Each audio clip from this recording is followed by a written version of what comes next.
എല്ലാവർക്കും സ്വാഗതം. ഈ റിവ്യൂ ഇഷ്ടപ്പെടുവാണെങ്കിൽ ഒന്ന് ലൈക്ക് ചെയ്തും സബ്സ്ക്രൈബ് ചെയ്തും സപ്പോർട്ട് ചെയ്യണേ. അപ്പോൾ ആദ്യമേ കാണിക്കുന്നത് നന്ദുവിനെയും അനിയാണ്. രണ്ടുപേരൂടെ സംസാരിച്ച് നടന്നു വരുന്നു. രാവിലെ നടക്കാൻ ഇറങ്ങിയതാണെന്ന് തോന്നുന്നു.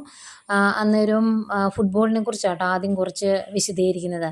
അതെല്ലാം കഴിഞ്ഞ് അനി പറയുന്നുണ്ട്, ഈ വിവാഹ നിശ്ചയം എന്നെ കെട്ടിയിടാൻ വേണ്ടിയാണ്, എനിക്കിത് സഹിക്കാൻ പറ്റുന്നില്ല, എങ്ങനെയാടി ഒന്നും മുടക്കാൻ പറ്റുന്നത്? ഇതിനു മുമ്പ് നിനക്ക് ആ സിയയുടെ വിവാഹം വന്നപ്പോൾ ഞാനല്ലേ മുടക്കിയത്, ഓരോന്ന് അന്വേഷിച്ചും ഓരോ കാര്യങ്ങൾ സംഘടിപ്പിച്ചൊക്കെ. അതുപോലെ എന്തെങ്കിലും നടക്കുമോ എന്ന് ചോദിക്കുമ്പം നന്ദു പറയുന്നുണ്ട്, എടാ അയാളൊരു ഫ്രോഡായിരുന്നു, അതുകൊണ്ട് നിനക്ക് അങ്ങനെ പറ്റിയത്. പക്ഷേ ഇവിടെ അവന്തികയുടെ കാര്യത്തിൽ എനിക്ക് അങ്ങനെയൊന്നും ചെയ്യാൻ പറ്റിയല്ലോ, ഇനി നമുക്കൊന്നും ചെയ്യാൻ പറ്റില്ലടാ, അതാ വലിയൊരു പ്രശ്നമായിട്ട് മുന്നിൽ നിൽക്കുന്നത് എന്നൊക്കെ പറയും. അന്നേരം അനി പറയുന്നുണ്ട്, വിവാഹം കഴിച്ചില്ലെങ്കിൽ വേണ്ടായിരുന്നു, നമ്മുടെ രണ്ടുപേരുടെയും മനസ്സിൽ ഈ ഇഷ്ടമുണ്ടല്ലോ, ഇത് മനസ്സിൽ വെച്ചുകൊണ്ട് മുന്നോട്ട് ജീവിച്ചാൽ മതിയായിരുന്നു. വിവാഹം കഴിക്കാൻ എനിക്ക് താല്പര്യമില്ല എന്ന് ഞാൻ പലരോടും ആ വീട്ടിൽ പറഞ്ഞു, എന്നിട്ടും ആരും എൻ്റെ ഒരു ഇഷ്ടത്തിന് പ്രാധാന്യം കൊടുക്കുന്നില്ല, ഞാൻ എന്താ ചെയ്യുന്നത് എന്നൊക്കെ ചോദിക്കുമ്പം നന്ദുവും പറയുന്നുണ്ട്, ഞാനും അങ്ങനെയൊക്കെയായിരുന്നു ചിന്തിച്ചുകൊണ്ടിരുന്നത്. നമുക്ക് വിവാഹം കഴിച്ച് ഒരുമിച്ച് ജീവിക്കാൻ സാധിച്ചില്ല എങ്കിൽ പോലും മറ്റൊരു വിവാഹം കഴിക്കാതെ ഈ പ്രണയം മനസ്സിൽ കൊണ്ട് നടന്ന് തന്നെ മുന്നോട്ട് ജീവിക്കാമെന്നൊക്കെയായിരുന്നു. ഇനിയിപ്പോൾ എന്താ ചെയ്യുന്നത് എന്നൊക്കെ ചോദിച്ചാൽ ആകെ വിഷമത്തിലാണ് രണ്ടുപേരും. കുറച്ച് നേരം ഇതിനെപ്പറ്റിയൊക്കെ ഡിസ്കസ് ചെയ്തിട്ട് ഇനി എന്തെങ്കിലും മാർഗം ദയവായിട്ട് കാണിച്ചു തരുമായിരിക്കും എന്നുള്ള പ്രതീക്ഷയിൽ അവർ പിരിയുന്നു. ഈ സമയം നവീൻ്റെ വീട്ടിൽ കല്യാണത്തെക്കുറിച്ചുള്ള ചർച്ചകളാണ്. അന്നേരം നവീൻ്റെ മുത്തച്ഛൻ അമ്മയോട് പറയുന്നുണ്ട്, നീ ഇങ്ങനെ വാശി പിടിച്ചുകൊണ്ടിരുന്ന ചെറുക്കൻ്റെ വിവാഹം നടക്കുകയില്ല, കുറച്ച് ദിവസങ്ങൾ കൂടി കഴിയുമ്പോൾ നവീൻ്റെ അച്ഛൻ വരും.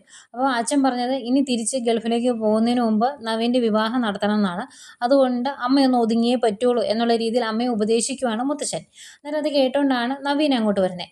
അന്നേരം മുത്തച്ഛൻ പറയുന്നുണ്ട്, ഇവൻ്റെ വിവാഹം നടത്താൻ വേറെ ഒരു മാർഗ്ഗമില്ല, അവൻ്റെ മനസ്സിലുള്ള ഇഷ്ടങ്ങൾ നടക്കട്ടെ, അതിന് നീ അവൻ്റെ കൂടെ നിൽക്കുക ചെയ്യേണ്ടത് എന്നൊക്കെ പറഞ്ഞു കഴിയുമ്പോൾ നവീൻ്റെ അമ്മ പറയുന്നുണ്ട്, ഇനി നിൻ്റെ ഇഷ്ടം പോലെ എന്താണെന്ന് വെച്ചാൽ നീ ചെയ്തു, നിൻ്റെ ആഗ്രഹം എന്താണെന്ന് വെച്ചാൽ തുറന്നു പറഞ്ഞു, അത് നടത്താം.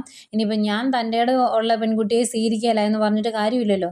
നിൻ്റെ അച്ഛൻ വന്നു കഴിയുമ്പോൾ നിൻ്റെ വിവാഹം നടക്കാത്തത് ഞാൻ കാരണമാണ് എന്ന് പറഞ്ഞ് എന്നെ വഴക്ക് പറയും. ആ ഒരു അവസ്ഥ ഞാൻ അങ്ങ് ഒഴിവാക്കിയേക്കാം, നിൻ്റെ മനസ്സിലുള്ള ഇഷ്ടം നീ പറ എന്ന് പറയും. അപ്പോൾ ഇവരിങ്ങനെ നിർബന്ധിച്ചുകൊണ്ടിരിക്കുന്ന സമയത്താണ് പുറത്ത് വേണു വരുന്നത്. വേണു ഇവർ കാണാതെ അവിടെ മാറി നിൽക്കുന്നുണ്ട്, ഇവർ സംസാരിക്കുന്നത് കേൾക്കാൻ വേണ്ടി.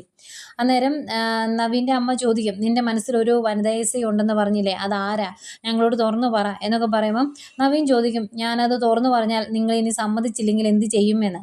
അന്നേരം ഞങ്ങൾക്ക് അറിയാവുന്ന പെൺകുട്ടിയാണോ നീ പറയുന്നത് എന്നൊക്കെ ചോദിക്കുന്നുണ്ട് മുത്തശ്ശൻ. അന്നേരം അറിയാവുന്നതാണോ എന്ന് ചോദിച്ചാൽ അതൊക്കെ ഞാൻ പിന്നെ പറയാം.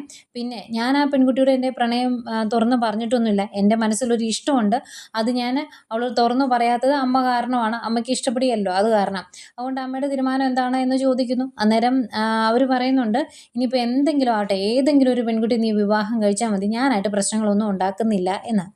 അന്നേരം നവീൻ പറയും, ഞാനതേതായാലും ഇപ്പം തുറന്ന് പറയുന്നില്ല, അച്ഛൻ വന്നു കഴിയുമ്പം ഞാൻ പറയാം, അച്ഛൻ തിരിച്ചു പോകുന്നതിന് മുമ്പ് അമ്മയ്ക്കൊരു മരുമകളെ ഞാൻ തന്നിരിക്കുമെന്ന് പറയുക. ഇവരിങ്ങനെ സംസാരിക്കുന്ന എല്ലാം വേണു കേട്ടായിരുന്നു. എന്നിട്ട് വേണു അകത്തേക്ക് കയറി വരും. അന്നേരം മുത്തശ്ശൻ അത് ഇഷ്ടപ്പെടുകയല്ലേ. മുത്തശ്ശൻ ചോദിക്കും, മൂർത്തിയെയും കുടുംബത്തെയും നശിപ്പിക്കാനും നാണം കെടുത്താനും ശ്രമിച്ചതാണ് ഇയാളും ഇയാളുടെ മകളും, എന്നിട്ട് നീ എന്തിനാണ് ഇയാളുമായിട്ട് ഇങ്ങനെ ഒരു ബന്ധം വെക്കുന്നത്, അതിൻ്റെ ആവശ്യം എന്താണ്, ഇത് വേണ്ട എന്ന് ഇതിനു മുമ്പേ ഞാൻ പറഞ്ഞതല്ലായിരുന്നോ എന്നൊക്കെ മുത്തശ്ശൻ ചോദിക്കുവാണ്. അന്നേരം വേണു പറയും, ഞാനൊരു കാര്യം സാറിനോട് ചോദിക്കാൻ വേണ്ടി വന്നതാണ്, ഒന്ന് പുറത്തേക്ക് വരാമോ, എന്നിട്ട് ഞാൻ പൊയ്ക്കോളാം എന്ന് പറയും. അന്നേരം നവീനും പറയുന്നുണ്ട്, ഇയാൾക്ക് പറയാനുള്ളത് എന്താണെന്ന് ഞാൻ കേൾക്കട്ടെ മുത്തശ്ശാന്ന്. അങ്ങനെ അവർ രണ്ടുപേരുടെ പുറത്തേക്ക് പോയി കഴിയുമ്പം ആകെ ടെൻഷനിലാണ് നവീൻ്റെ അമ്മയെ. അമ്മ ചോദിക്കുക, അവൻ്റെ മനസ്സിലൊരു വനിതാ എസ് ഉണ്ടെന്ന് പറഞ്ഞില്ലേ, അതിന് ആ കനകയുടെ മോളങ്ങാനും ആയിരിക്കുമോ എന്ന്. അന്നേരം ആണെങ്കിൽ തന്നെ നിനക്ക് എന്താ എന്ന് മുത്തശ്ശൻ ചോദിക്കുമ്പം നവീൻ്റെ അമ്മ പറയുന്നുണ്ട്, എനിക്ക് അവളെ ഇഷ്ടമല്ല, അവളെ ഒന്നും എൻ്റെ മരുമകളായിട്ട് എനിക്ക് ചിന്തിക്കാൻ പോലും പറ്റില്ല എന്ന്. അന്നേരം മുത്തശ്ശൻ വഴക്ക് പറയുവേ, ഇങ്ങനെ രണ്ട് കാര്യം കൂടി പറഞ്ഞിട്ടുണ്ടെങ്കിൽ ചെറുക്കൻ്റെ വിവാഹം നടക്കുകയില്ല കേട്ടോ എന്ന്. അന്നേരം ദേഷ്യപ്പെട്ട് അകത്തേക്ക് പോകുന്നുണ്ട് നവീൻ്റെ അമ്മ.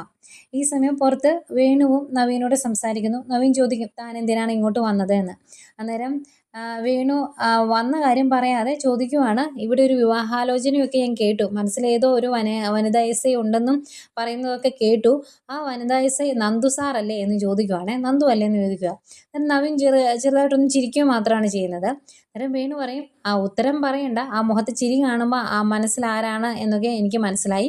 ഇതേ സംശയം എനിക്കും എൻ്റെ മോൾക്കും നേരത്തെ ഉണ്ടായിരുന്നു, കാരണം സാറിൻ്റെ പോക്ക് ആ രീതിയിലായിരുന്നല്ലോ, അതുകൊണ്ട് ഏതായാലും മനസ്സിലുള്ള ആഗ്രഹമൊക്കെ നടക്കട്ടെ എന്ന് പറയുന്നു.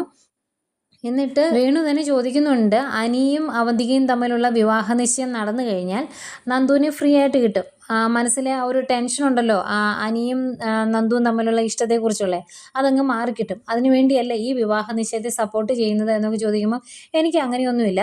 പിന്നെ നിങ്ങൾ ഈ പറയുന്ന പോലെ നന്ദുവും അനിയും തമ്മിൽ ബന്ധമൊന്നുമില്ല. അവർ നല്ല ഫ്രണ്ട്സ് മാത്രമാണ്. ഞാനും അവരുടെ ഫ്രണ്ടാണ്. അതുകൊണ്ട് അങ്ങനെയുള്ള പ്രശ്നങ്ങളൊന്നുമില്ല. നിങ്ങൾക്ക് തോന്നുന്നതാണെന്ന് പറയുമ്പോൾ അതെന്തെങ്കിലും ആയിക്കോട്ടെ, ഇപ്പം എനിക്ക് കാര്യങ്ങളൊക്കെ മനസ്സിലായി എന്ന് പറയും. അന്നേരവും നവീൻ പറയുന്നുണ്ട്, അവരുടെ വിവാഹ നിശ്ചയം നടക്കണം, അതിന് തടസ്സമൊന്നും ഉണ്ടാകരുത്. അവരുടെ വിവാഹ നിശ്ചയം കഴിഞ്ഞു കഴിഞ്ഞാൽ നിങ്ങൾക്ക് വേണമെങ്കിൽ അവരെ ബ്ലാക്ക് മെയിൽ ചെയ്യാം. കാരണം ഈ കാര്യങ്ങളൊക്കെ കോടതിയിൽ വിളിച്ച് പറയും എന്ന് പറഞ്ഞ്, അങ്ങനെയെങ്കിലും നിങ്ങൾക്ക് പൈസ കിട്ടും. അല്ലാതെ എനിക്ക് ഇതിൻ്റെ അകത്ത് പ്രത്യേകിച്ചൊന്നും ചെയ്യാൻ പറ്റത്തില്ല എന്നൊക്കെ പറയുന്നുണ്ട്. അന്നേരം ഇത്രയൊക്കെ ഒന്ന് കേട്ടാൽ മതി. ഏതായാലും വിവാഹ നിശ്ചയം കഴിഞ്ഞാൽ ഞങ്ങൾക്ക് കോമ്പൻസേഷൻ കിട്ടുമല്ലോ അല്ലേ എന്ന് ചോദിക്കുമ്പോൾ അത് കിട്ടുമെന്നേ, അത് കിട്ടാതെ എവിടെ പോകാനാണ് എന്ന് നവീൻ പറയുന്നു. ഏതായാലും എന്നാൽ ശരി എന്ന് പറഞ്ഞ് വേണു അവിടെ നിന്ന് പോരുക. അന്നേരം വേണു മനസ്സിലോർക്കുന്നുണ്ട്, എടാ നിന്റെ റൂട്ട് ക്ലിയർ ആക്കാൻ വേണ്ടിയാണ് ഞങ്ങൾ ആ വിവാഹ നിശ്ചയത്തെ തടയരുത് എന്ന് നീ പറയുന്നത്. അത് എനിക്കിപ്പം നന്നായിട്ട് മനസ്സിലായി. ഇനി വേണു എന്താണ് ചെയ്യുന്നതെന്ന് നീ കണ്ടോ എന്നൊക്കെ പറഞ്ഞ മനസ്സിലോർത്തിട്ടാണ് വേണു അവിടെ നിന്ന് പോരുന്നത്. എന്നിട്ടിത് നേരെ വന്ന് വീട്ടിൽ വന്ന് പറയുന്നുണ്ട്. അന്നേരം അനാമികയും അതുപോലെ ഭാര്യയോടും ഒക്കെ കാര്യങ്ങൾ പറയുന്നു. അന്നേരം അവർ പറയുന്നുണ്ട്, ഏതായാലും വക്കീൽ നമ്മളെ സഹായിക്കാൻ വന്നത് ചതിക്കാനാണ് എന്ന് മനസ്സിലായല്ലോ. അയാളുടെ ഉദ്ദേശം നന്ദുവിനെ ഫ്രീ ആക്കി കിട്ടുക എന്നതാണ്. അതിനുവേണ്ടി നമ്മളെ കരുവാക്കുമായിരുന്നു. അതുകൊണ്ട് നമ്മളിനി ഇതിൻ്റെ പുറകെ പോകണോ? അതായത് നവീൻ പറയുന്ന രീതിയിലുള്ള കാര്യങ്ങൾ ചെയ്യണോ, അതോ നേരെ ഈ വിവാഹ നിശ്ചയം മുടക്കണോ എന്നൊക്കെ അനാമിക ചോദിക്കുന്നു. അന്നേരം വേണു പറയുന്നുണ്ട്, അയാൾ പറയുന്ന രീതിയിൽ നമ്മൾ കാര്യങ്ങൾ ചെയ്തിട്ടുണ്ടെങ്കിൽ നമുക്കൊന്നും കിട്ടത്തില്ല. ഇനി എന്താ ചെയ്യേണ്ടതെന്ന് എനിക്കറിയാം. അതിന് എൻ്റെ കൂടെ നിങ്ങൾ നിന്നാൽ മതി എന്നൊക്കെ പറയുമ്പോൾ രേവതി പറയുന്നുണ്ട്, കൂടെ നിൽക്കുന്നതിന് കുഴപ്പമൊന്നുമില്ല, പണ്ടത്തെ പോലെ അടി മേടിച്ച് തരാതിരുന്നാൽ മതിയെന്ന്. അന്നേരം അനാമിക പറയുന്നുണ്ട്, ഏതായാലും അങ്ങനെ അനി നല്ലൊരു വിവാഹ ജീവിതം നയിക്കാൻ ഞാൻ സമ്മതിക്കത്തില്ല. അവന് നല്ലൊരു പെണ്ണിനെ കിട്ടരുത്. അതുകൊണ്ട് തന്നെ ഈ വിവാഹ നിശ്ചയം നമുക്ക് മുടക്കാം. അതിനുവേണ്ടി എന്താ ചെയ്യേണ്ടത് എന്ന് അച്ഛൻ പറഞ്ഞാൽ മതി, ഞാൻ അച്ഛൻ്റെ കൂടെ ഉണ്ടാകും എന്ന് പറയുന്നു കേട്ടോ. പിന്നെ കാണിക്കുന്നത് അനന്തപുരി തറവാടാണ്. എല്ലാവരും ഇരുന്ന് ഫുട്ബോൾ കളിക്കുന്നു. അപ്പോഴും ബ്രസീലും പോർച്ചുഗലും ഫ്രാൻസും ഒക്കെ ചർച്ചയായിട്ട് വരുന്നു. അവർ ഗോൾ അടിച്ചതിനെ പറ്റിയും അടിക്കാൻ പറ്റാത്തവരെ കുറ്റപ്പെടുത്തിയും ഒക്കെ കുറേ സംസാരിക്കുന്നു. അതൊക്കെ അങ്ങോട്ട് മുത്തശ്ശി വരും. മുത്തശ്ശി ചോദിക്കുന്നുണ്ട്, ഇത് എന്താ ഈ കാണിക്കുന്നത്? പണ്ടൊക്കെ ആണെങ്കിൽ ശരിയാ, ഇപ്പോൾ എല്ലാവരുടെയും മൊബൈലിൽ കിട്ടൂലേ കളി, നിങ്ങൾക്ക് എല്ലാവർക്കും അവരവരുടെ മുറി പോരുന്ന് കണ്ടാൽ പോരെ എന്നൊക്കെ ചോദിക്കുക. അന്നേരം ജയം പറയും, അമ്മേ ഇങ്ങനെ എല്ലാവരും ഒരുമിച്ചിരുന്ന് ടി വി കാണുന്ന സുഖം മൊബൈലിൽ കണ്ടാൽ കിട്ടില്ല, അതുകൊണ്ടാണ് എന്ന് പറയുമ്പം എന്നെ ഒച്ചയും ബഹളമൊക്കെയാണ്, നിങ്ങൾക്ക് പോയി കിടന്നൂടെ എന്ന് ചോദിക്കും. അതുപോലെ മുത്തശ്ശനെയും വഴക്ക് പറയും, 10-75 വയസ്സായി എന്നിട്ടും ഇപ്പോഴും കുട്ടിക്കളിയായിട്ട് നടക്കുവാണ് എന്നൊക്കെ പറഞ്ഞ്. അന്നേരം മുത്തശ്ശൻ പറയും, ഫുട്ബോളിന് അങ്ങനെ പ്രായഭേദമൊന്നുമില്ല, എല്ലാവർക്കും കാണാവുന്ന കാര്യമേ ഉള്ളൂ എന്ന്. ഇവരിങ്ങനെ സംസാരിക്കുമ്പോഴും അനിയുടെ മുഖത്താകെ വിഷമാണ്. അന്നേരം മുത്തശ്ശി ചോദിക്കും, എന്താടാ മോനെ നിൻ്റെ മുഖത്തൊരു വിഷമം എന്താ എന്ന്. അന്നേരം ജയം പറയുന്നുണ്ട്, ഇനി അവൻ്റെ വിവാഹ നിശ്ചയവും കഴിഞ്ഞ് വിവാഹമൊക്കെ കഴിയണം, അവൻ്റെ മുഖം ഒന്ന് തെളിയണമെങ്കിൽ അത്രയും നാളും ഇങ്ങനെ തന്നെ ഇരിക്കുമെന്ന്. അന്നേരം അങ്ങോട്ടേക്ക് ജലജയും വരുന്നുണ്ടായിരുന്നു. അന്നേരം ജലജ പറയും, അല്ലെങ്കിലും ഇവനും എൻ്റെ മോളെ നന്നായിട്ട് വിഷമിപ്പിക്കുന്നുണ്ട്, അവളോട് ഒന്ന് മിണ്ടാനോ അവളുടെ കൂടെ ഒന്ന് പുറത്തു പോകാനോ ഒന്നും ഇവന് ഇഷ്ടമല്ല. അതെന്താണ് നിനക്ക് അവളെ ഇഷ്ടമല്ലാത്തത്? അവളെ വെറുതെ വിഷമിപ്പിക്കരുത് എന്നൊക്കെ പറയുമ്പം ഒന്നും മിണ്ടാതെ അനി എഴുന്നേറ്റ് റൂമിലേക്ക് പോവാണ്, ഉറക്കം വരുവാണ് എന്ന് പറഞ്ഞ്. അന്നേരം ബാക്കി എല്ലാവരും അവിടെ ഇരുന്ന് പിന്നെ ഫുട്ബോളിനെ പറ്റി സംസാരിക്കാൻ തുടങ്ങുമ്പോൾ മുത്തശ്ശി വഴക്ക് പറഞ്ഞ് എല്ലാത്തിനും അവനവൻ്റെ റൂമിലേക്ക് പറഞ്ഞു വിടും കേട്ടോ. അവിടുന്ന് എഴുന്നേറ്റ് വരുന്ന ആദർശ് നേരെ റൂമിലേക്ക് വരുന്നു. അന്നേരം നയന കിടന്ന് ചെറുതായിട്ടൊന്ന് മയങ്ങിയായിരുന്നു. അന്നേരം നീ ഉറങ്ങിയോടി എന്ന് ചോദിക്കുമ്പോൾ ഇല്ല ചെറുതായിട്ടൊന്ന് മയങ്ങിയുള്ളൂ. അതെങ്ങനെ ഉറങ്ങുന്നത്, എന്നെ ബഹളമായിരുന്നു അവിടെ എന്ന് ചോദിക്കുമ്പം പിന്നെ ഫുട്ബോൾ കണ്ടുകൊണ്ടിരിക്കുമ്പോൾ ആ ആവേശമൊക്കെ ഇങ്ങനെ പുറത്തേക്ക് വരും, അതാ നീ കേട്ടത്. ഏതായാലും ഇന്നത്തെ കളി കഴിഞ്ഞു എന്ന് പറഞ്ഞിട്ട് അവിടെ ഇരുന്ന് സംസാരിക്കുന്നു. അന്നേരം ഫുട്ബോളിനെ കുറിച്ച് കുറേ വിശദീകരിക്കുന്നുണ്ട് കേട്ടോ നയനോട്. അത് കഴിഞ്ഞ് നന്ദുവിനെ വിളിച്ചായിരുന്നോ എന്ന് ചോദിക്കും. അന്നേരം ഇല്ല ഞാൻ വിളിച്ചില്ല എന്ന് പറയുമ്പം ഇനിയിപ്പം നാളത്തെ വിവാഹ നിശ്ചയത്തിന് അവൾ വരുമോ എന്ന് ചോദിക്കുക. അന്നേരം നയന പറയുന്നുണ്ട്, വിവാഹം കഴിയാതെ അനിയുടെ വിവാഹം കഴിയാതെ അമ്മ അവളെ കൂടെ കൊണ്ടുവരുമൊന്നുമില്ല, ഇനി അതിൻ്റെ പേരിൽ ഒരു പ്രശ്നം ഉണ്ടാകണ്ട എന്നിങ്ങനെ പറയുന്നു. അത് കഴിഞ്ഞ് ആദർശ് വീണ്ടും ഫോൺ എടുക്കും. എന്നിട്ട് കണ്ട കളി തന്നെ പിന്നെ ഒന്നുകൂടെ കാണുക. അന്നേരം നയനയ്ക്ക് ഇതെന്താ പിന്നെയും കാണുന്നത് എന്ന്. അന്നേരം പറയുവാണ്, ആ ഗോൾ അടിച്ചൊന്നും ശരിക്കും കാണാൻ പറ്റിയില്ല, താഴെ ഇരുന്ന്, അതുകൊണ്ട് ഒന്നുകൂടെ കാണട്ടെ എന്ന്. അങ്ങനെ ആദർശ് ഫുട്ബോൾ കാണുന്നു. അടുത്തിരുന്ന് അത് നോക്കിക്കൊണ്ടിരിക്കുന്ന നയനയും കാണിക്കുന്നുണ്ട്. ഈ സമയം അവിടുന്ന് എഴുന്നേറ്റ് വന്നിട്ട് എല്ലാവരും റൂമിലേക്ക് പോയല്ലോ എന്നോർത്ത് അബി ബാൽക്കണിയിൽ പോയി നിന്ന് നാഗേന്ദ്രനെ വിളിക്കുവാണ്. എന്നിട്ട് പറയും, അച്ഛാ എല്ലാവരും റൂമിലേക്ക് പോയി, ആ സമയത്ത് ഞാൻ അച്ഛനെ ഒന്ന് വിളിക്കാന്നോർത്ത് വന്നതാണ് എന്ന് പറയുമ്പം, അവിടെ ഇപ്പോൾ ഫുട്ബോളിൻ്റെ ബഹളമായിരിക്കൂലേ എന്ന് ചോദിക്കും. അത് അച്ഛന് അറിയാവുന്ന കാര്യമാണല്ലോ എന്നിങ്ങനെ പറയുമ്പോഴത്തേക്കും അങ്ങോട്ടേക്ക് ജലജ വരും. അപ്പം ജലജനെ കണ്ടുകൊണ്ട്, അച്ഛൻ ഞാൻ പിന്നെ വിളിക്കാവേ എന്ന് പറഞ്ഞ് കട്ട് ചെയ്യും. അന്നേരം ജലജയ്ക്ക് സംശയം, നീ ആരെയാടാ വിളിച്ചതെന്ന് ചോദിക്കുമ്പം എൻ്റെ ഒരു കൂട്ടുകാരനെയാണ് എന്ന് പറയും. പക്ഷേ ജലജയ്ക്ക് അത് വിശ്വാസമില്ല. അതുകൊണ്ട് തന്നെ ഫോൺ പിടിച്ച് മേടിക്കും. ഞാനൊന്ന് നോക്കട്ടെ നിൻ്റെ ഏത് കൂട്ടുകാരനെയാണ് നീ വിളിച്ചതെന്ന് ഞാനൊന്ന് നോക്കട്ടെ എന്ന് പറഞ്ഞ് ഫോൺ പിടിച്ച് മേടിച്ചിട്ട് ഇങ്ങോട്ട് വിളിച്ച് ആ നമ്പറിൽ തന്നെ തിരിച്ച് വിളിക്കുക. അന്നേരം അഭി തടയാൻ നോക്കുന്നൊക്കെയുണ്ട്. പക്ഷേ ജലജ കൊടുക്കുന്നില്ല. മാറി നിൽക്കടാ എന്ന് പറഞ്ഞിട്ട് അങ്ങോട്ട് തിരിച്ച് വിളിക്കും. അന്നേരം നാഗേന്ദ്രൻ ഫോൺ എടുത്തിട്ട് ഹലോ വയ്ക്കുവാണ്. ഹലോ വെച്ച് കഴിയുമ്പോഴേക്കും ജലജ നിങ്ങൾ ആരാ എന്ന് ചോദിക്കും. അന്നേരം ജലജയുടെ സൗണ്ട് മനസ്സിലാവുമല്ലോ നാഗേന്ദ്രന്. അതുകൊണ്ട് തന്നെ പെട്ടെന്ന് നാഗേന്ദ്രൻ ഫോൺ കട്ട് ചെയ്യും. അന്നേരം ജലജ അഭിയോട് ചോദിക്കും, എൻ്റെ ശബ്ദം കേട്ടപ്പോൾ തന്നെ ഫോൺ കട്ട് ചെയ്തു, അത് ആരായിരുന്നു എന്ന് ചോദിക്കുവാണ്. അന്നേരം അഭി പറയുന്നത് എൻ്റെ ഫ്രണ്ടാണ് എന്നൊക്കെയാണ്. അന്നേരം ജലജ അത് വിശ്വസിക്കുന്നില്ല. അന്നേരം പിന്നെ അഭി പറയുവാണ്, ഞാൻ സംസാരിച്ചുകൊണ്ടിരുന്നത് ഡേവിഡ് സാറിനോടാണ്.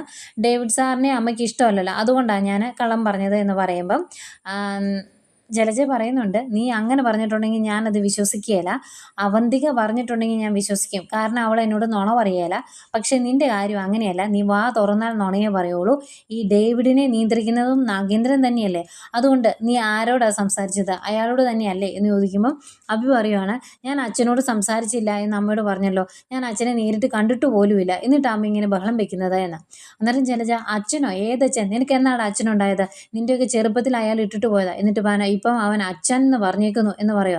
അന്നേരം അമ്മ എന്തിനിങ്ങനെ ബഹളം വെക്കുന്നത്, ഞാൻ അവിടെ ജോലിക്ക് പോകുന്നതേ ഉള്ളൂ, ഞാൻ ഇതുവരെ കണ്ടിട്ടില്ലെന്ന് പറഞ്ഞില്ലേ എന്ന് ഒന്നുകൂടി ദേഷ്യത്തിൽ ചോദിക്കുക.